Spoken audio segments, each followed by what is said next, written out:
આવો બ્રહ્મા કરો વિશાર, સૂતક પાતક ઝીલો ભાર, તારો તારો આ જીવને તારો, ગંગા યમુના સરસ્વતી, કાશી ને કેદાર, પ્રભાત ક્ષેત્રમાં શંખ ઢળે ને પ્રાણી પામે મોક્ષ દ્વાર. અહીંયા કોઈને મોક્ષ જોતો હોય તો અહીં પ્રભાત ક્ષેત્રમાં જન્મ લે. ભગવાન કૃષ્ણને પણ આવવું પડ્યું હતું ભગવાન સોમેશ્વરના સાનિધ્યમાં. આ તો પાવન ભૂમિ છે અને ભાગ્યે જ આવા સંતોના દર્શન અહીંયા મળે છે. જાલુંદ્રા મહાદેવ ગીર વિસ્તાર તો જાણકાર છે, સ્વાભાવિક છે કે પણ જે બહારની દુનિયામાં રહેતા હોય, અહીંથી અનેક કિલોમીટર દૂર રહેતા હોય, એના માટે એ માળિયા હાટીનું એ ચુલડી ગામ અને જાલંદ્રા મહાદેવથી ઓળખાય છે આમ તો આ વિસ્તાર. અને 12 ગામનો અહીં સીમાડો પડે છે એ મહાદેવના સાનિધ્યમાં છે. પૂજ્ય બ્રહ્મલીન શ્રી રામેશ્વર બાપુની આમ તો તપસ્થલી પણ કહી શકાય. વર્ષોથી એમની અહીંયા સાધના છે. આજે તેમની પુણ્યતિથિ નિમિત્તે આમ તો મિત્રો મળવાનું થયું છે. બાપુ તમારા ચરણોમાં પણ મારા કોટી કોટી વંદન. દેવ બાપુને દેવપુરી બાપુ એ તમામ જો કે માહિતી આપશે. પણ મહાદેવનું સાનિધ્ય છે, એની ઐતિહાસિક વાતો અહીંના આમ તો મહાદેવના પરચાની વાતો ન હોય, કારણ કે ખર્ચા એ પૂરા કરે, ખિસ્સાના ખર્ચા એ પૂરા કરે મહાદેવ, એટલે પરચાની કોઈ વાત નથી. પણ અહીંને ઐતિહાસિક વાતો કરવી છે. અહીંના વિસ્તારના લોકોનો શ્રદ્ધા ભાવ માનતા મહાદેવ કઈ રીતે કાર્ય પૂરા કરે છે. દેવપુરી બાપુ સહજ ભાવે, કદાચ અમે બહારથી આવતા હોય, અમને થોડો ખ્યાલ હોય, બોલ્યા હોય, અહીં કઈ રીતે આવી શકાય, અલગ અલગ વિસ્તારમાંથી આવી શકાય. અને જગ્યા વિશે તમારી સ્વેચ્છા, કોઈ સમયની પાબંદી નથી, પણ જગ્યાની ઐતિહાસિક માહિતી, બાપુનું તપ, તમારી સ્વેચ્છાએ થોડી માહિતી રજૂ કરો. જાલંધર મહાદેવ કી, સોમનાથ મહાદેવ કી.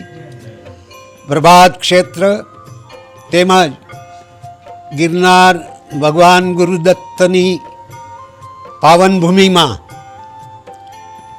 અનાદિથી એક જાલુંદ્રા મહાદેવની તપસ્વી ભૂમિ છે, જે સનાતન ધર્મને હાંચવીને બેઠેલા છે. એવી પરંપરાથી મને આજે 76મું વર્ષ ચાલે છે અને મને 7 વર્ષનો હતો ત્યારથી મને આ જગ્યાનો અનુભવ કર. પહેલાં કાશીપુરી બાપુ, કાશીપુરી બાપુ પછી રામપુરી બાપુ, રવિદત્તપુરી બાપુ, રવિદત્તપુરી બાપુ પછી રામપુરી બાપુ, રામપુરી બાપુ પછી રામેશ્વરપુરી બાપુ, અને રામેશ્વરપુરી બાપુ પછી પરમાનંદપુરી બાપુ, પરમને આનંદ આપવાવાળા સંત આજે આ પાવન ભૂમિમાં બિરાજે છે અને સનાતનનો ધર્મનો નેજો ફરકાવી પોતે અડગ વિચારોથી ઊભા છે. એવી આ પાવન ભૂમિને અમે કોટી કોટી, રામપુરી બાપુને ઓછામાં ઓછા 40 વર્ષ થઈ ગયા છે બાપુ, સાચું ને? હા હા હા. એમાં 25 વર્ષનો તો મને પૂર્ણ અનુભવ, સમજી ગયા.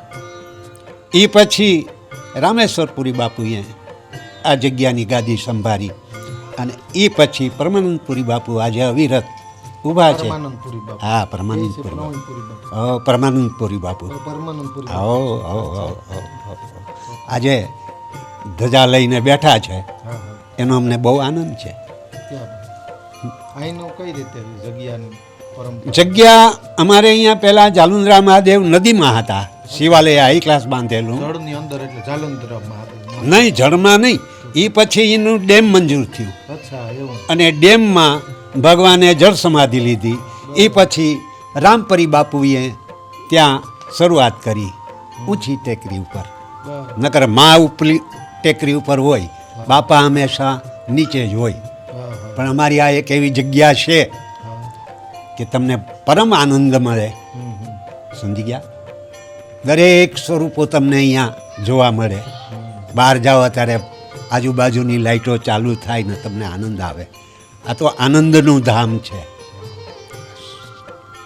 12 ગામના સીમાડામાં આ જગ્યા આવેલી છે.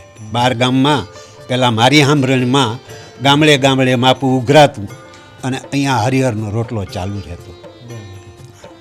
મને યાદ છે. બીજા બાપુ અહીંયા કાર્યક્રમની વાત કરીએ.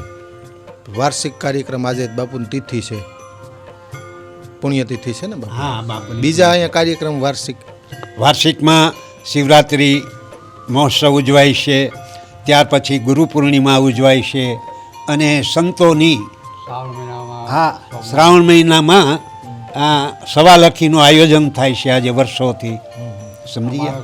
હા, અમાસનો મેળો હોય 2 દિવસનો. આ રીતે પબ્લિક આનંદ કરે છે અમારા સાનિધ્યમાં. આ પાવનભૂમિ છે. હા, પ્રભાત ક્ષેત્રમાં, સમજી ગયા? આવો બ્રહ્મા કરો વિશાળ, સૂતક પાતક ઝીલો ભાર, તારો તારો આ જીવને તારો, ગંગા યમુના સરસ્વતી, કાશી ને કેદાર, પ્રભાત ક્ષેત્રમાં શંખ ઢળે ને પ્રાણી પામે મોક્ષ દ્વાર. અહીંયા કોઈને મોક્ષ જોતો હોય તો અહીં પ્રભાત ક્ષેત્રમાં જન્મ લે. ભગવાન કૃષ્ણને પણ આવવું પડ્યું હતું ભગવાન સોમેશ્વરના સાનિધ્યમાં. આ તો પાવનભૂમિ છે, અને ભાગ્યે જ આવા સંતોના દર્શન અહીંયા મળે છે. આ પાવનકારી સંતો એના ભાગ્યમાં જ આ અખાડા પ્રાપ્ત થાય છે. બાકી બાપુ અહીં તો ઘણા સંતો આવે છે ને વયા જાય, આવે ને વયા જાય. આવા આડગમનના સાધુ અમુક અમુક જ અહીં આવે છે. એટલે બહુ શાંતિ છે આ જગ્યામાં. એકવાર પધારો, જરૂર પધારો. દેખાવ નથી બાપુ, ક્યાંક દેખાવ હોય છે, બાકી અહીંયા નિજાનંદ છે, પ્રકૃતિ છે. બીજું આજુબાજુના 12 ગામની વાત કરી, એ સેવક સમુદાય નાના મોટા કાર્યમાં કઈ રીતે ભગીરથ કાર્યમાં જોડાય કંઈ કંઈ? હા, બધા આજુબાજુના દરેક ગામથી ભાઈઓ આવે અને અનેક તિથિઓ અહીંયા ઉજવાય. હરિહરનું પણ ચાલુ રહે છે. બાપુ હરિહર કરાવે છે. 200, 250, 300 માણાનું રસોડું થાય છે બાપુ. અને અનેક વાર અહીંયા સંતો હરિહર પામે છે. ગિરનાર તળેટીમાંથી પણ અનેક સાધુ સંતો અહીંયા પધારે છે, જેમની પૂજાનો, વિચારોનો અમને અવિરત લાવો મળે છે.